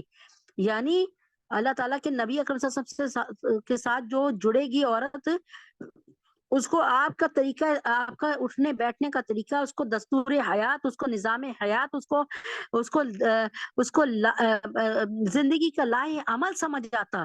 وہ اتنا نبی پاک صلی اللہ علیہ وسلم کو قریب سے دیکھتی اور نبی پاک صلی اللہ علیہ وسلم سے مسئلے پوچھتی اور اپنی میکوں میں جا کر اس کو پھیلاتی. ٹھیک ہے، تو اسلام کو پھیلانا تھا اس وقت. اسلام سے لوگ واقف نہیں تھے، اسلام کے طریقوں سے واقف نہ تھے، سنتوں سے واقف نہ تھے، نبی اللہ کے طریقوں سے واقف نہ تھے. ایک مسلمان کی پہچان گھر گھر پہنچانی تھی اللہ نے. بلکہ عورتوں کی تعلیم و تربیت بھی اتنی ضروری تھی. کہتے ہیں مرد پڑھا فرد پڑھا، مرد پڑھا فرد پڑھا، عورت پڑھی کنبا پڑھا. یعنی ایک مرد اگر تعلیم یافتہ ہوتا ہے نا، یعنی کوئی اچھی بات سن کر آتا ہے تو وہ کیا کرتا ہے، اسے دہلیز پہ ہی چھوڑ آتا ہے. یعنی پھر وہ آ کے کاموں میں لگ جاتا ہے اپنی نوکریوں کے اور اس میں. لیکن جب عورت دینی تعلیم حاصل کرتی ہے تو اس کو دینی تعلیم اس کے پورے خاندان میں نظر آتی ہے، اس کے پورے کے پوری جو ہے بچوں میں نظر آتی ہے کہ وہ اس کو سمجھتی ہے اور اس کے بعد اس کے مطابق بچوں کی تربیت کرتی ہے۔ اس بنا میں اچھا کیا مردوں کو تعلیم و تربیت دینا کافی نہ تھا، بلکہ عورتوں کی تعلیم و تربیت بھی اتنی ضروری تھی۔ جو اسلامی تہذیب آپ نے سکھائی تھی اس کے مطابق عورتوں کو براہ راست خود تربیت و تعلیم دینا ممکن نہ تھا۔ اس بنا پہ عورتوں میں کام کرنے اور ان کی تعلیم و تربیت کے لیے یہی ایک صورت آپ کے لیے ممکن تھی کہ مختلف عورتوں اور مختلف عمروں اور ذہنی صلاحیتوں کی متعدد خواتین آپ کے ازواج میں شامل ہو، یعنی مختلف قبیلوں کی، مختلف خاندانوں کی عورتیں حضرت محمد صلی اللہ علیہ وسلم کی بیوی بنے اور ان کو آپ براہ راست تعلیم و تربیت دے کے اپنی مدد کے لیے تیار کریں، اور پھر ان ازواج مطہرات کے ذریعے سے شہری نہ بدوی، جوان اور بوڑھی ہر قسم کی عورتوں کو دین سکھانے اور اخلاق و تہذیب کے اصول سمجھانے کا کام لیں۔ چنانچہ صرف ایک ام المومنین اما عائشہ صدیقہ رضی اللہ تعالیٰ عنہ سے کتب حدیث میں 2210 اللہ تعالیٰ کے حکم سے احادیث ملتی ہیں اما عائشہ سے۔ ارے اگر میں اما عائشہ پر ہی بولوں نا، صرف اللہ اما عائشہ سے، اب آپ سنیں اما عائشہ نے اللہ تعالیٰ کے نبی نے 53 سال کے بعد ایک شادی کی، 6 سال کی عورت 6 سال کی بچی سے نکاح کرا، 9 سال کی عمر میں اللہ تعالیٰ کے نبی نے ان سے ان کی رخصتی، یعنی ان کی رخصتی ہوئی۔ یہ تھی حضرت ابو بکر صدیق رضی اللہ عنہ کی صاحبزادی اما عائشہ۔ اس لیے چھوٹی عمر میں اللہ تعالیٰ نے بڑی عمر میں اللہ تعالیٰ نے چھوٹی سی بچی سے شادی کروائی، کیونکہ پورے دین کو محفوظ کروانا تھا اما عائشہ کے ذریعے۔ صحیح کہہ رہی ہوں میں انشاءاللہ تعالیٰ، بالکل یہ ایک بات آپ کو، تو انشاءاللہ اما عائشہ پہ کل بات ہوگی اللہ کے حکم سے، کیونکہ اما عائشہ پہ تو جتنی بات کی جائے کم ہے۔ تو اور واقعی اما عائشہ کا اس وقت جب 6 سال کی عمر میں نکاح ہوا اور 9 سال کی عمر میں، تو 9 سال کی تو بچی آپ کو پتہ نا بہت چھوٹی سی بچی ہوتی ہے، لیکن دماغ ان کا ایک سلیٹ کی طرح ہوتا ہے، یعنی ایک ایسی بلینک سلیٹ جس میں کچھ لکھا ہوا نہیں۔ انہوں نے نبی پاک صلی اللہ علیہ وسلم کو بچپن سے دیکھا، انہوں نے ایک ایک بات کو، ان میں طاقت تھی، ان کا ذہن ہر طرف سے فارغ تھا۔ ابھی ان کا وہ، ہم تو کہتے ہیں نا اب ہم بوڑھے ہو گئے ہمیں یاد نہیں ہوتا، وہ تو فریش مائنڈ تھی، چھوٹی سی تھی، ہر چیز کو دیکھتی تھی، نبی پاک صلی اللہ علیہ وسلم سے سوال کرتی تھی باقاعدہ، اور نبی پاک صلی اللہ علیہ وسلم، اور پھر کہتے ہیں کہ اللہ کے نبی اکرم صلی اللہ علیہ وسلم کی بات ہے کہ وہی کا آدھا علم جو ہے تمام صحابہ کے پاس، اور آدھا علم اما عائشہ اکیلی کے پاس تھا۔ تو اب آپ سوچ لینا، کیونکہ ظاہر ہے یہ ہمارے معاشرے میں اگر مرد کا ایک مقام ہے تو عورت بھی اتنی ہی ضروری ہے۔ اگر عورت تک دین کیسے پہنچتا ہے، ایسے ایسے عورت کے شرمناک مسائل ہیں، ان کے لیے اللہ تعالیٰ نے نبی اکرم صلی اللہ علیہ وسلم کی شادی پیاری اما عائشہ سے کروائی، جو کہ ہماری اما عائشہ ہیں، اور نبی کی بیویاں، قرآن میں لکھا ہے نبی اکرم صلی اللہ علیہ وسلم کی تمام بیویاں امت کی مائیں ہیں، اسی لیے کہا کرے اما عائشہ، اما میں زیادہ پیار نظر آتا ہے۔ اما عائشہ، اما عائشہ، اما بی بی اما سودا، تو اما ختیجہ رضی اللہ تعالیٰ عنہ، سمجھ آ گئی؟ تو امید ہے کہ بات اللہ نے پہنچا دی ہوگی آپ تک۔ رشتہ جو نہ قائم ہو محمد سے وفا کا، کچھ دھیان دیں اس طرف، اس کام کو بڑھائیں، ختم نبوت کے کام کو۔ ہمارے ہاں ماشاءاللہ کوئی 6 7 میرے خیال میں 8 کے قریب گروپ کام کر رہے ہیں ختم نبوت کے، پورے ہفتے میں صرف ایک 5 منٹ کا یا 8 منٹ کا ایک بیان ہے، اور اس کو آپ نے اچھی طرح 2 3 دفعہ سننا ہے، اور اس کے بعد وائس میسج میں، وائس ریکارڈنگ کے ساتھ، وائس نوٹ کی، یعنی آپ نے اپنی آواز میں اس کو بتا دینا ہے، بس دیٹس آل۔ کئی لوگ عورتیں لکھ کے بتا دیتی ہیں، جیسے آپ پسند کریں، لیکن اللہ کے واسطے نبی الملاحم نبی محمد صلی اللہ علیہ وسلم کے ساتھ کچھ تو محبت کا ثبوت دیجئے۔ حضرت انس رضی اللہ تعالیٰ عنہ بیان فرماتے ہیں کہ جنگ احد کے دن آپ جناب صلی اللہ علیہ وسلم کا سامنے کا دانت ٹوٹ گیا، آپ کے سر اقدس پہ چوٹ لگی، آپ اپنے سر سے خون پوچھ رہے تھے اور فرما رہے تھے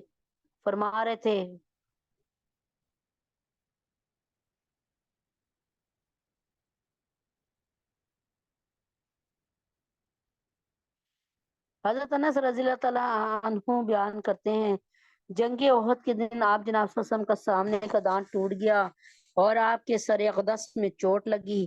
آپ اپنے سر سے خون پوچھ رہے تھے اور فرما رہے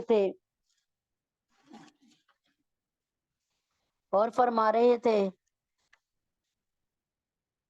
وہ قوم کیسے فلاح پائے گی جس نے اپنے نبی کا سر زخمی کر دیا اور سامنے کا دانت توڑ دیا، حالانکہ وہ ان کو اللہ تعالیٰ کی طرف دعوت دیتا ہے. رحمت دو عالم صلی اللہ علیہ وسلم کی عظمت اور مقام دیکھیے، اور پھر دیکھیے کہ کس قدر اذیت ہے، اور اذیت در اذیت، پتھر لگنے کا درد، دندان مبارک ٹوٹنے کا درد، رخسار مبارک پر خود کی کڑیوں کا درد. یعنی ایسے کمیاں نے نیزہ مارا تھا کہ خود کی اڑیاں دو کڑیاں خود جو تھی، ایک ٹوپی تھی جس کے ساتھ نا لوہے کی زنجیریں لٹکتی تھی، وہ دونوں کے دونوں اتنی بری طرح سے نیزہ مارا کہ گڑ گئی اندر جا کر، جس میں مبارک میں گال مبارک میں گڑ گئی. اور گڑے میں گرنے کی تکلیف الگ تھی، اور جو تھی دو کڑیاں اندر بھی گھسی ہوئی تھی آپ کے گوشت مبارک میں. تو تب بھی کیا، نبی اکرم صلی اللہ علیہ وسلم کی یہ سب تکالیف اپنے خاندان، قوم، گھرانے اور ذات کے لیے نہیں تھیں، بلکہ غلبہ دین کی خاطر فکر امت کے لیے سجائے گئے یہ وہ میدان تھے جن میں سر کا درد، جس میں یہ سب کچھ برداشت کیا، اور سرکار دو جہاں صلی اللہ علیہ وسلم بنفس نفیس خود بھی شرکت فرماتے اور اذیتیں جھیلتے رہتے تھے. خندق کے موقع پہ، جیسے ابھی جو میں نے بتایا، خندق کے موقع پہ آپ جناب صلی اللہ علیہ وسلم 10 آدمیوں کی ایک ٹولی میں بذات خود شامل تھے، اور موقع بموقع نہ صرف خدائی میں شرکت فرماتے بلکہ مٹی اٹھا کر پھینکتے تھے. یہ سخت سردی کے ایام تھے اور شہر میں کھانے پینے کے ذخائر بہت کم رہ گئے تھے. یہ ابھی میں نے آپ کو بتایا غزوہ احزاب کا.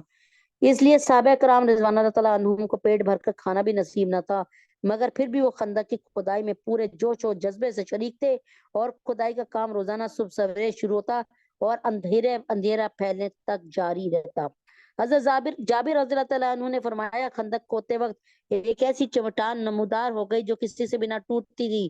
جب ہم نے آپ جناب سسم کی بارگاہ میں یہ ماجرا عرض کیا، آپ سسم اٹھے. 3 دن کا میرے نبی کا فاقہ تھا، شکم مبارک پہ پتھر بندھا ہوا تھا، پیٹ مبارک پر آپ نے اپنے دستے مبارک سے پھاوڑا مارا تو وہ چٹان ریت کے بھربھرے ٹیلے کی طرح بکھر گئی. امید ہے کہ سمجھ آ گئی ہوگی. نماز کا وقت شروع ہونے والا ہے، اس سے پہلے دعا کر لیتے ہیں. ہمارے نبی اکرم صلی اللہ علیہ وسلم نے ہمارے ساتھ وفا نبھائی.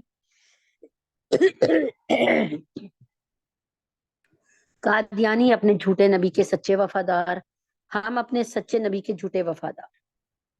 ہم نبی پاک صلی اللہ علیہ وسلم کے لیے کیا کر رہے ہیں؟ سچے نبیوں کا اقرار ضروری ہے، جھوٹے نبیوں کا انکار ضروری ہے. سچے نبیوں کا اقرار ضروری ہے، جھوٹے نبیوں کا انکار ضروری ہے.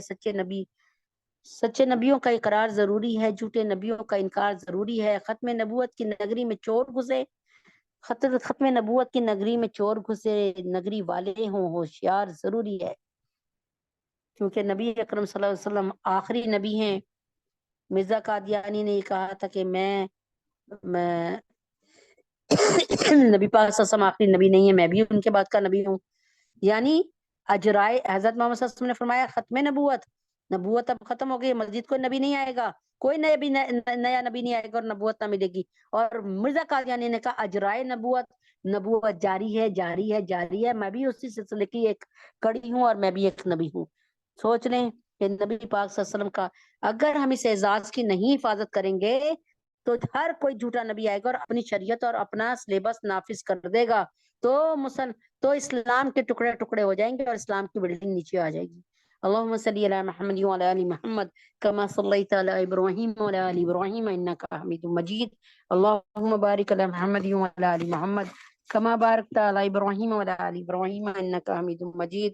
ربنا آتنا في الدنيا حسنة وفي الآخرة حسنة وقنا عذاب النار. ربنا ظلمنا انفسنا وان لم تغفر لنا وترحمنا لنكونن من الخاسرين. رب اغفر وارحم وانت خير الراحمين. اللهم انت السلام ومنك السلام تبارك يا ذا الجلال والاكرام. اللہم اعنی علی ذکرک و شکرک و حسن عبادتک۔ اے میرے پیارے پروردگار، اے میرے اللہ، اے اللہ ہماری ہم پر رحم فرما دیجئے، کرم فرما دیجئے۔ جزا اللہ عنا محمد ما ہوا آلہ، جزا اللہ عنا محمد ما ہوا آلہ، جزا اللہ عنا محمد ما ہوا آلہ۔ اے میرے پاک پروردگار، اے میرے حسین اللہ، اپنے حبیب پاک صلی اللہ علیہ وسلم کے طفیل میں، نبی محمد صلی اللہ علیہ وسلم کے طفیل میں ہماری گریہ زری سن لیجئے، ہمارا رونا قبول فرما دیجئے۔ یا اللہ امت محمد صلی اللہ علیہ وسلم پہ بہت برا وقت آ چکا، اللہ تبارک تعالی ہماری بہت سی بہنیں پریشان ہیں، ہمارے بھائی بہت پریشان ہیں، اللہ کوئی بیماری کے ہاتھوں پریشان ہے، کوئی بچوں کے ہاتھوں پریشان ہے، کوئی اپنے شوہر کے ہاتھوں پریشان ہے، کوئی اپنی بیوی کے ہاتھوں پریشان ہے، کوئی رزق روزگار کے ہاتھوں پریشان ہے۔ میرے اللہ، اللہ تجھے تیرے نبی کا واسطہ، کوئی دشمنوں کے ہاتھوں پریشان ہے، کوئی بے حیائی اور مہنگائی کے ہاتھوں پریشان ہے۔ اے اللہ اگر آپ نے توجہ نہ کی، اے اللہ پاک آپ نے توجہ نہ کی تو مسلمان کہاں رہے گا؟ اے اللہ آپ کی توجہ درکار ہے۔ اے اللہ ہماری 3 بہنیں بہت پریشان ہیں، ان کی پریشانی دور فرمائیے۔ اے اللہ پاک ان کی پریشانی دور فرمائیے، ان کے لیے دنیا میں بھی جنت اور آخرت کی وسیع جنت عطا فرمائیے اور فیصلہ فرمائیے۔ اے اللہ ہم سب کے گناہوں کو معاف فرمائیے، اے اللہ ہم سب کی خطاؤں کو درگزر فرما دیجئے۔ یا اللہ ہماری تینوں بہنوں کے حق میں بہترین فیصلہ فرمائیے۔ یا اللہ سحر اور عائشہ اور فریال کے لیے بہترین فیصلہ فرمائیے، ان کے لیے دنیا میں بھی جنت عطا فرمائیے، دنیا میں بھی جنت عطا فرمائیے، آخرت میں وسیع جنت عطا فرمائیے۔ اللہ آپ سے مانگ کر کبھی کوئی شرمندہ نہیں ہوا، اے اللہ اس محفل کی دعائیں ضرور قبول ہوتی ہیں۔ اللہ کون سی شخصیت ایسی ہے جس کی جو ہاتھ اٹھا کر آمین کہتی ہے اور آپ اس کی اللہ آپ اس کی دعا کو قبول اور منظور فرما لیتے ہیں، اس کے آمین کہنے کی لاج رکھ لیتے ہیں۔ اللہ آپ کو نبی اکرم صلی اللہ علیہ وسلم کا واسطہ، اللہ آپ کو آخری اللہ خاتم الانبیاء خاتم النبیین نبی اکرم صلی اللہ علیہ وسلم کا واسطہ ہم سب کے گناہوں کو معاف فرما دیجئے، ہم سب کی خطاؤں کو درگزر فرما دیجئے۔ مولا کریم آقا عظیم ہمارا بڑھاپا ہماری جوانی سے اعلیٰ فرمائیے، ہمارا آنے والا کل ہمارے آج سے بہترین فرمائیے، یا اللہ اپنے حبیب کے طفیل میں اللہ آخری آرام گاہ ہمارے گھروں سے زیادہ پرمعطر وسیع اور اللہ تعالیٰ آرام دہ بنائیے۔ اے اللہ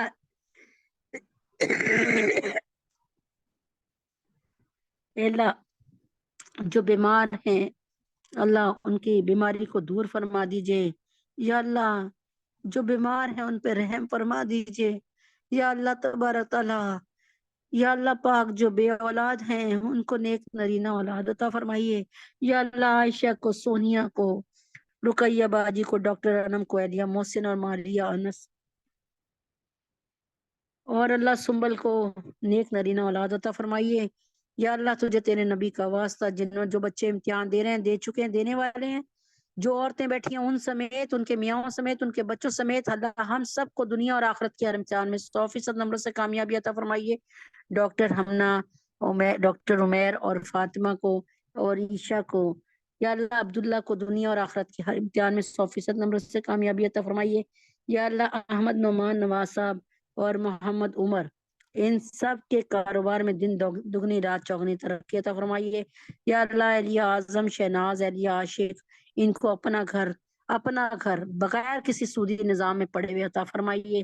یا اللہ ہر بیمار کو صحت کاملہ عاجلہ مستمرہ عطا فرمائیے۔ تمام علماء دین، علماء اسلام کے لیے علماء ہند، علماء پاکستان کو صحت کاملہ عاجلہ مستمرہ عطا فرمائیے۔ یا اللہ مفتی تقی عثمانی صاحب کو، مفتی حسن صاحب کو اور تمام کے تمام عالم دین جتنے بھی ہیں روئے از پہ، اللہ تعالیٰ ان کو صحت کاملہ عاجلہ مستمرہ عطا فرمائیے۔ یا اللہ ندیم بھائی کو اور حضرت جی کو، عمیر کو اور پیر ذوالفقار نقشبندی صاحب کو، نازیہ اندلیب کو، طلحہ اور اشفاق صاحب کو، عبداللہ علیہ حسین کو، شازیہ عیشا معظم کو، نازیہ کو، اللہ حمید حسن کو، مومنہ کو، عائشہ جنید کو، حمزہ اور اللہ سنبل عنایت عادل کو صحت کاملہ عاجلہ مستمرہ عطا فرمائیے۔ یا اللہ جو عورتیں یہاں بیٹھی ہیں، ان کی بچیاں جو کہ اب نکاح کے قابل ہو گئی ہیں، اللہ ان کے لیے بہترین بندوبست فرمائیے، یا اللہ دین کے دائی رشتے عطا فرمائیے، یا اللہ جو انتخاب کر چکے ہیں ان کے انتخاب میں برکت عطا فرمائیے، یا اللہ ان کے انتخاب میں کوئی کجی اور کوئی کمی نہ چھوڑیے، یا اللہ ہماری بچیوں کو، جو شادی شدہ بچی ہیں ان کو بھی بسا دیجیے، اور جو غیر شادی شدہ ہیں ان کو بھی بسا دیجیے، یا اللہ امت محمدیہ صلی اللہ علیہ وسلم کی ساری بیٹیوں کو اور بیٹوں کو، حفصہ، فاطمہ، جویریہ، ام حبیبہ، سدرہ، سبحانہ، حفصہ، سجاد، بینی، شفیفہ، مہانور، بنات سرور، فخر، عبد المتین، سعدیہ، نظام، یا اللہ تجھے تیرے نبی کا واسطہ ان سب کی شادیاں بہترین اور اچھی جگہ پہ جلد فرما دیجیے، ہم سب کے گناہوں کو معاف فرمائیے، ہم سب کی خطاؤں کو درگزر فرما دیجیے، مولا کریم آقا عظیم ہم سب پہ رحم فرما دیجیے، یا اللہ، یا اللہ تجھے تیرے نبی کا واسطہ ہمارے پاکستان کی طرف دیکھ لیجئے، پیار سے، محبت سے دیکھ لیجئے، پاکستان پر رحم فرما دیجئے، پاکستان سے اور دنیا سے مہنگائی اور بے حیائی کو غارت فرما دیجئے۔ کس کو؟ مہنگائی کو اور بے حیائی کو، مہنگائی کو، بے حیائی کو ہمیشہ کے لیے، ہمیشہ کے لیے، ہمیشہ کے لیے غارت فرما دیجئے۔ اے اللہ ہم سب کے گناہوں کو معاف فرما دیجئے، ہم سب پہ سب کے خطاؤں کو درگزر فرما دیجئے۔ یا اللہ آج پورا دن ہو گیا تقریباً بارش ہوتے ہوئے، یا اللہ تجھے تیرے نبی کا واسطہ اللہم صیبا نافعہ اس بارش کو ہمارے لیے رحمت بنائیے، یا اللہ تجھے تیرے نبی کا واسطہ، اور اللہ تبارک تعالیٰ وہاں برسائیے جہاں ضرورت ہے، اللہ ہم پر رحم فرمائیے، ہم سب پہ کرم فرمائیے، ہمیں نیک حکمران عطا فرمائیے، پاکستان پہ رحم فرما دیجئے، مہنگائی پہ کو ختم کر دیجئے، پیٹرول کو، بجلی کو بہت سستا کر دیجئے، یا اللہ جتنی دعائیں مانگ رہے ہیں اللہ اس کو قبول اور منظور فرما دیجئے، یا اللہ، یا اللہ پاکستان کو اس کے قرضوں سے نجات دیجئے، پاکستان شب قدر میں بنا اس کی لاج رکھ لیجئے، پاکستان کی شب و روز حفاظت فرمائیے، یا اللہ تجھے تیرے نبی کا واسطہ ہمیں کوئی نیک حکمران، کوئی عمر ثانی لیڈر عطا فرما دیجئے، یا اللہ تجھے تیرے نبی کا واسطہ ہم پر رحم فرما کر کوئی اپنی جناب سے اچھا لیڈر عطا فرما دیجئے،